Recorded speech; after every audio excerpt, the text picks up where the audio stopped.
तकल्लुफ़ है हमसे अगर हम भी बेबस नहीं, बेसहारा नहीं। फासलों को तकल्लुफ़ है हमसे अगर हम भी बेबस नहीं, बेसहारा नहीं। रास्ते में अगर पाँव थक जाएंगे, हम मदीने की गलियों में भटक जाएंगे। सही है? चले जी, बहुत बहुत शुक्रिया। आयशा रोशन ज़मीर साहब से कोई बात करना चाहोगे? Hello hello hello. चलो आयशा, अपना बहुत ख्याल रखना, ठीक है? और जब देखो आपने सवाल का जवाब तो दे दिया, आई होप कि आप ही विनर हो जाए या जो भी विनर होगा उनको उनका गिफ्ट मिल जाएगा। और आज हो सकता है कि हम अपने तमाम कॉलर्स को गिफ्ट दें, ठीक है जी? जी मैं जरा आ जाती हूँ अब दुनियावी मसाइल की तरफ, क्योंकि यही हो जाता है कि जब हम अपनी चीज़ों को नहीं फोकस कर रहे होते, नहीं समझ पा रहे होते कि हमें किस तरह से चलना है, कौन सा सीधा रास्ता लेना है, तो कहीं ना कहीं हम सब अपनी उन्हीं परेशानियों में भटक जाते हैं।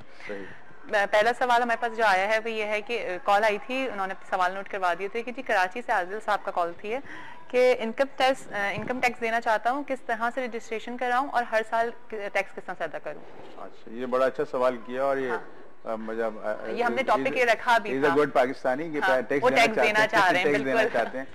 मेरे भाई बड़ा आसान तरीका है। अगर आपकी इनकम टैक्सेबल है, आप समझते हैं कि आपकी इनकम टैक्सेबल है, तो आप एक NTN के लिए अप्लाई करेंगे।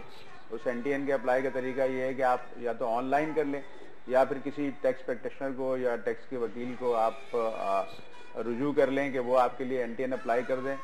NTN के लिए आपको ऑनलाइन एप्लीकेशन जाती है, उसके बाद जब डॉक्यूमेंट जाते हैं उसमें ये होता है कि आपका शनाख्ती कार्ड होता है, आपने किसी बैंक अकाउंट अगर खोला हुआ है तो वहाँ से एक बैंक सर्टिफिकेट होता है, आपके घर के बिजली और टेलीफोन के जो लास्ट पेड बिल हैं उसकी कॉपी चाहिए होती है, और जिस जगह बिजनेस का आपने एड्रेस दिया है अगर वो ओन्ड है तो सेल एग्रीमेंट की कॉपी, और अगर वो रेंटेड है तो रेंट एग्रीमेंट की कॉपी। ये डॉक्यूमेंट आपको देने होते हैं। आप NTN ले लें आप, और साल में ये देखिएगा कि सितंबर का महीना होता है, अगस्त तो सितंबर सैलरी में है 2 अगस्त, और अगर बिजनेस में है तो सितंबर का महीना है जिसमें आपकी रिटर्न फाइल होती है। और अगर आपकी इनकम 5 लाख से ज़्यादा है तो आपको वेल्थ स्टेटमेंट भी फाइल करना पड़ेगा, और ऑनलाइन फाइल होगी, इलेक्ट्रॉनिक रिटर्न फाइल होगी, और 5 लाख से कम इनकम है तो आपको मैनुअल रिटर्न फाइल होगी। और टैक्स देना बड़ी अच्छी बात है, क्योंकि जिस मुल्क में हम रहते हैं वो मुल्क ने हमें सेफ्टी, सिक्योरिटी, जो भी आप कह लें कि एक आइडेंटिटी दी है। हम पाकिस्तानी हैं, हमारे पास पाकिस्तान का पासपोर्ट है, पाकिस्तान का शनाख्ती कार्ड है। जिन लोगों के पास नेशनलिटी नहीं होती, जिनके मुल्क नहीं होते, उनसे पूछें कि मुल्क की क्या अहमियत होती है, तो यकीनन आपका कंट्रीब्यूशन, चाहे आप 100 रुपये टैक्स दें या 1 लाख रुपए टैक्स दें, यह आपका कंट्रीब्यूशन टूवर्ड्स द कंट्री है, और ये जो लोगों पर इस्तेमाल होगा तो मैं समझता हूँ ये आपका एक सदका जारिया भी है, और मुल्क को चलाने के लिए इसकी सख्त जरूरत भी है। और हर आदमी को अपनी जिम्मेदारी समझते हुए जो टैक्स उसका बनता है उसे देना चाहिए, क्योंकि अगर आप टैक्स नहीं देते हैं तो आप समझ लें आप चोरी के मुर्तकिब हो रहे। अगर आप पर टैक्स बनता है और आप नहीं दे रहे तो आप चोरी के मुर्तकिब हो रहे। मैं ये कहने जा रही थी आपसे कि ये भी जरा लोगों को क्लियर कर दें कि टैक्स देना क्यों जरूरी है। हाँ, टैक्स देना क्यों जरूरी है, टैक्स देना। देखिए, किसी भी आपको नौकरी करना या बिजनेस करना क्यों जरूरी है, बड़ा सिंपल सा सवाल है। आपको अपना घर चलाना है तो आप नौकरी करते हैं या बिजनेस करते हैं, कुछ पैसे कमाते हैं जिससे आपका ब्रेड एंड बटर चलता है। इसी तरह मुल्क का निज़ाम आपके टैक्स से चलता है। जो आप टैक्स देते हैं उससे ये पूरा निज़ाम जो मुल्क का चल रहा है। अब वो एक अलग बहस है कि करप्शन फला, ये वो अपनी जगह पर ठीक है। देखें, हमें ये नहीं देखना है कि सामने वाला क्या कर रहा है, हमें ये देखना है कि हम क्या कर रहे हैं, क्योंकि आपकी जिम्मेदारी आप पर है, जवाबदेह आप हैं। अगर चोरी आप करेंगे तो आपको जवाबदेह होना है। उसमें हुकूमत का कोई वजीर, सफीर या जो भी अगर वो करप्शन कर रहा है, दैट इज हिज रिस्पॉन्सिबिलिटी, आपकी रिस्पॉन्सिबिलिटी नहीं है। और आपने अगर टैक्स नहीं दिया तो चोरी तो आपने की ना, तो मुजरिम तो आप क्या लाए। आपको ये एक सेटिस्फेक्शन भी है कि आपने मुल्क के लिए कुछ किया है। पूरा निजाम जो चल रहा होता है, एडमिनिस्ट्रेशन जो चल रही होती है, ये जो सड़कें हैं, ये जो बिजली है, ये फला, जो भी चीजें, जितने तरक्याती काम है या मुल्क के जितने भी सरकारी काम है, वो आपके पैसे से ही चल रहे होते हैं। जो टैक्स आप देते हैं उसी से चल रहे होते हैं। कॉल है, कॉल भी ले लेती हूँ जी। अस्सलाम वालेकुम। अस्सलामुअलैकुम। अस्सलाम वालेकुम, क्या हाल है? खैर, सुबह बखैर, क्या हाल है आपके? मैं बिल्कुल ठीक हूँ, आप कैसी हैं जी? आप? मैं बिल्कुल ठीक ठाक हूँ। आयशा बात कर रही हैं? जी जी, आयशा बोल रही हूँ। जी आयशा, आप बताइए मुल्तान की सुबह कैसी है आयशा? मुल्तान में बहुत ठंड है, आज बादल आए हुए हैं और बड़ा प्यारा मौसम हुआ अच्छा है। थोड़े से बादल इधर भी भेज दो कराची की। नहीं, बहुत खास, रात से खासी ठंड है। काफी ठंड है। अच्छा चलो, अच्छी एंजॉय कर रहे हो इस ठंड को? जी बिल्कुल, खूब गरम गरम मूंगफलियां खाई जा रही हैं। हाँ, मूंगफलियां भी खा रहे हैं आप, और चाय आप कॉफी साथ भी? पी रहे हैं। हाँ, चाय मेरे साथ पी रहे जी। हैं। चलें ठीक है। और क्या मैं आपके क्वेश्चन का आंसर दूंगी। जी आयशा बताइए। जी, बीबी आमना। बीबी आमना, ठीक है। और क्या कहना चाहेंगी? जी, और कोई बात करना चाह रही हैं? रोशन जमीर साहब भी साथ में है? नहीं, बस यही कहूंगी कि आपका प्रोग्राम बहुत पहले से मजीद बेहतर होता जा रहा है और जब से ये नया साल शुरू हुआ है जब से तो बहुत ही अच्छा हो गया है।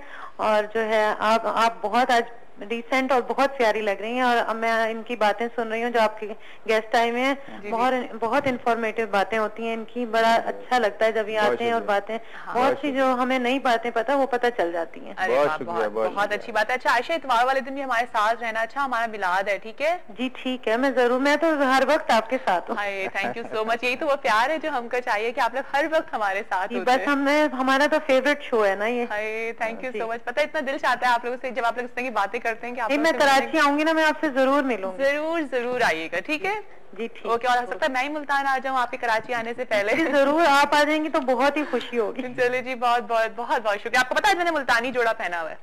जी, कढ़ाई वाला? हाँ, ये मुल्तान का है। आप आइएगा ना, फिर आपको बहुत सारी चीजें यहाँ की जो है ना वो दिखाएंगे हम। Thank you so much. Thank you. Traditional चीजें है ना वो यहाँ की, वो दिखाएंगे। मेरा ख्याल है एक दिन आए हुए भी थे आपकी शो में मुल्तान वाले। आपको पता है मैं मुल्तान बहुत दफा आ चुकी हूँ, मैं मुल्तान पूरा घूम चुकी हूँ। आप फिर आइएगा ना, फिर हमसे मिलिएगा भी। फिर आऊंगी, जरूर आऊंगी। मुझे हुसैना गाई और कैंट बाजार बहुत याद आता है। अच्छा, आप इधर की हैं, मुल्तान की हैं? नहीं, मैं मुल्तान की नहीं हूँ, मैं आ चुकी हूँ वहाँ पे।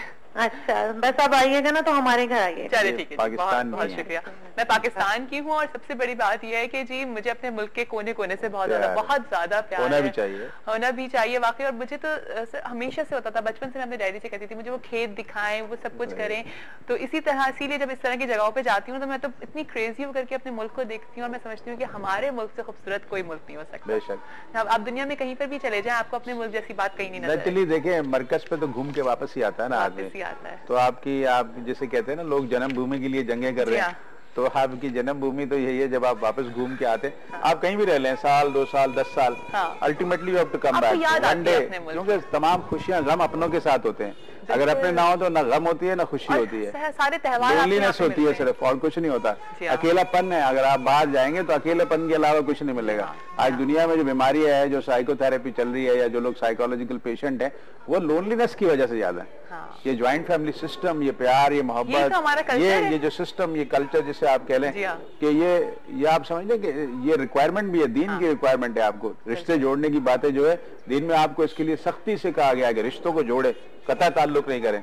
वो इसीलिए कहा गया कि एक दूसरे के काम आए, एक दूसरे से मोहब्बत करें, एक दूसरे का ख्याल रखें। तो ये बेसिक है, ये बेसिक्स है। वाकई हमें अपनी बेसिक्स को नहीं भूलना चाहिए। और जो ज्वाइंट फैमिली सिस्टम की आपने जो बात की है, वो मैं समझती हूँ 100% वो बात बिल्कुल सही है कि जो मजा आप ज्वाइंट फैमिली सिस्टम में या अपनी फैमिली सिस्टम में रहने का है वो आपको कहीं पर भी नहीं मिलेगा।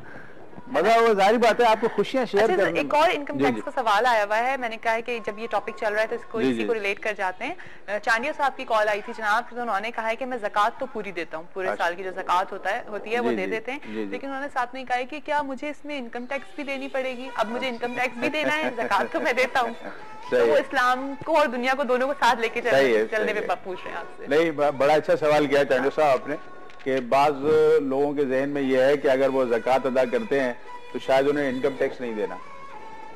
देखिए दोस्त, ज़कात होती है सेविंग्स पर। जो माल आपके पास है, जिस पर एक साल गुजर गया है, वो आपकी सेविंग्स हैं, उसके ऊपर आपने ज़कात अदा करनी होती है। और इनकम टैक्स होता है इनकम पर, जो इनकम आपने साल में कमाई है और वो आपने खर्च भी कर दी है एक तरह से, क्योंकि घर के खर्चे हैं, फला हैं, ये आप असरटेन करते हैं कि मैंने ये बिजनेस किया, या मैंने ये सैलरी थी, या मेरा जो भी इनकम थी उसमें से ये था, इसमें ये टैक्स बनता है, वो टैक्स मैंने देना है। वो टैक्स आपके खर्चों में शामिल है जो मुल्क को चलाने के लिए बहुत जरूरी है। वो टैक्स आपने जरूर देना है, क्योंकि टैक्स होता है इनकम पर और ज़कात होती है सेविंग पर। सेविंग का मतलब है कि जो माल आपने जमा किया हुआ है, आपके बैंक में पैसे पड़े हैं, आपने सोना जमा किया हुआ है, वो तो आपके पास रहेगा ना, फिक्स ऐसे एक मूवेबल तो है, मगर वो एक तरह से जमा है आपके पास।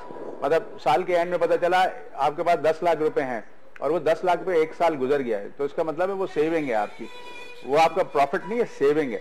जो प्रॉफिट होता है आपको बिजनेस से वो साल के अंदर होता है कि 2 लाख 3 लाख 5 लाख आपने कमाए हैं, तो उसके ऊपर आपके कुछ खर्चे भी निकल गए, उसमें आपको इनकम टैक्स भी निकालना है, वो अमाउंट आप खर्च कर चुके होते हैं, जो बच गया है वो सेविंग होती है। तो जिस तरह दीन में आपको ज़कात देना जरूरी है, इसी तरह जब आप दुनिया के कानून में आते हैं और मुल्क के चलाने के बाद, जैसे यहाँ अगर टोटली इस्लामी निज़ाम होता और कुरान के कानून को फॉलो कर रहे होते तो ज़कात स्टेट को देनी पड़ती है आपको, फिर आपको हो सकता है टैक्स नहीं देना पड़ता, वो निज़ाम मुख्तलिफ होता। मगर ये कि आप क्योंकि यहाँ पर वो निज़ाम अभी पूरी तरह आया नहीं है, तो हमारे पास जो टैक्स का निज़ाम है वो हुकूमत ने जो बनाया है, उलुल अम्र ने जो आपके एक कानून बना दिया है, वो हमें फॉलो करना है। कुरान करीम भी हमें ये कहता है कि जो हुक्मरान है उनकी बात हमने माननी है और वो कानून हमारी फलाह के लिए बनता है। तो ये टैक्स देना भी उतना ही जरूरी है जितना देना ये ज़कात देना जरूरी है आपका, तो वो टोटली डिफरेंट चीज है, ये टोटली डिफरेंट है। एक दफा और सुन लीजिए कि ज़कात जो है वो सेविंग्स पर होती है, जिस माल पे साल गुजर जाए, और टैक्स जो है वो प्रॉफिट पे होता है जो साल में आपने कमाया, खर्च भी कर दिया। ठीक है जी। अच्छा, एक सवाल है आ रहा है मेरे माइंड में यही ज़कात से रिलेटेड, लेकिन एक स्कॉलर है वो बेचारे वेट कर रहे हैं। अस्सलाम वालेकुम। Hello hello hello, line drop हो गई है, बेचारे वो वेट कर रहे थे। अच्छा, मैं पूछ रही थी कि जिसके पास सेविंग नहीं है, जाहिर है जितना वो कमा रहे हैं वो महीने में अपना उनका खर्च हो रहा है, तो उनकी कोई सेविंग नहीं है, ठीक है, तो क्या उनके ऊपर भी ज़कात फर्ज है? नहीं, मैंने कहा ना जब सेविंग ही नहीं है तो फिर नहीं करना चाहिए। अच्छा, एक और हैदराबाद से एक आयशा की को सवाल आया था कि जी मेरे मियाँ और ससुराल वालों ने मिलकर जबरदस्ती घर से निकाल दिया है मुझे, जबरदस्ती करके, और बेचारी वो बहुत अपसेट थी, बहुत डिप्रेस थी, मुझे मारा भी और मेरा 2 माह का बच्चा भी रख लिया है। अपने वालिद के घर पर हूँ, अब बताएं मैं क्या करूँ? लाइक उनको घर से निकाल दिया है, उनके बच्चे को भी उन्होंने रख लिया, वो मारा पीटा भी है। डोमेस्टिक वायलेंस भी उनका नेचुरली होता है कि मारा पीटा होता है। उसी वक्त आपको चाहिए था कि थाने जाती हैं आप और एक रिपोर्ट उनके खिलाफ दर्ज कराती कि उन लोगों ने मारा पीटा। लेकिन वो मैं चाह रही है कि किसी से पैचअप हो जाए, वो लोग पैचअप नहीं करना चाह रहे हैं, क्या करें? अब अगर ये पैचअप चाह रही हैं तो नेचुरली क्या कहते हैं, पहले तो ये कि अपने घर पे बैठी हैं, अब ये टाइम पीरियड नहीं लिखा है कितने अरसे से हैं, तो ये एक मेंटेनेंस की भी सूट फाइल कर सकती है और बच्चे की कस्टडी की भी सूट फाइल कर सकती है। अच्छा। या पहले फिर आप ऐसा कीजिए कि 2 घर के बड़े यहाँ से बैठे हैं, 2 घर के बड़े वहां से बैठे हैं, जो तरीका है, और उसके हिसाब से अगर पैचअप हो सकता है और मसले को हल कर सकते हैं तो वो कर लें, वरना बसूरत दीगर पंचायत कमेटी जो आपके इलाके के हैं, मतलब जो भी म्यूनिसिपल ऑफिसर होते हैं वहाँ पे जो आपको एक मसालती कमेटी होती है, उसके अंदर आप एक एप्लीकेशन दे के उन लोगों को वहाँ बुलवा के उस मसले को वहाँ हल कर सकते हैं। बसूरत दीगर अगर वो मसला किसी सूरत नहीं हो रहा तो फिर कोर्ट आपको जाना ही है। कोर्ट में आपको चाइल्ड कस्टडी का जो है वो भी एक केस फाइल करना पड़ेगा कि बच्चा उन्होंने जबरदस्ती रख लिया, आप माँ है, अभी बच्चा छोटा है तो यकीनन आपके पास रहना चाहिए, और अपनी मेंटेनेंस का भी, प्लस जो डोमेस्टिक वायलेंस है मैं समझता हूँ उसका तो पहले ही आपको केस करना चाहिए था, मगर आपने नहीं किया। मोस्टली औरतें करती नहीं है, इसलिए तो नॉर्मल सी चीज वो करती नहीं है ना, फिर वो उनको ये डर होता है कि मियाँ तलाक दे देगा ना। जो औरतें बेचारी रहना चाहती हैं, बहुत सारी औरतें सिर्फ इस वजह से पिट रही हैं कि वो डरती हैं कि वो तलाक दे देगा। हमारे माशरे में जो ये सबसे बड़ी बुराई है ना कि उसका मिस यूज ऑफ पावर वाली बात, जैसे आप कह लें कि अगर वो मारा है और अगर उसने कुछ कह दिया या वो डरती है या कोई क्लेम कर दिया या उसने रिपोर्ट करा दी तो वो कहते हैं मैं छोड़ दूंगा, तलाक दे दूंगा। तो ये डरावा जो एक ना बहुत खास तौर पे जो दिया हुआ है, इसकी वजह से औरतें बताती भी नहीं है बाज दफा।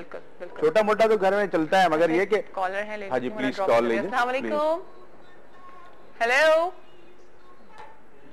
हेलो हेलो, अस्सलाम वालेकुम। जी अस्सलाम वालेकुम, सुबह बखैर। सुबह खैर। वाइफ के साथ। वाइफ के साथ कौन बात कर रहे हैं? शेख अदनान बात कर रहा हूँ मुल्तान से। बात कर रहे हैं मुल्तान से। ये तो हमें पता है कि जी मुल्तान की आज सुबह बड़ी ठंडी ठंडी हुई है। जी बिल्कुल, माशाल्लाह माशाल्लाह। और आज सवाल का जवाब भी दूंगा जवेरिया जी। जी जरूर बताइए। सवाल का जवाब है, हजरत मोहम्मद सल्लल्लाहु अलैहि वसल्लम की वालिदा मोहतरमा का नाम हजरत आमना रज़ी अल्लाह तआला अन्हा, और इनकी मुंह बोली वालिदा का नाम हजरत हलीमा सादिया था। बिल्कुल सही। और मैं जब हजरत मोहम्मद सल्लल्लाहु अलैहि वसल्लम का नाम मुबारक है तो एक छोटी सी नात पेश करना चाहता हूँ, अगर आपकी इजाजत हो। जरूर। हलीमा मैं तेरे मुकद्दरा तू सदके तू मदनी दा जूता जुलेंदी होसे। हेलो। हाँ जी जी जी। और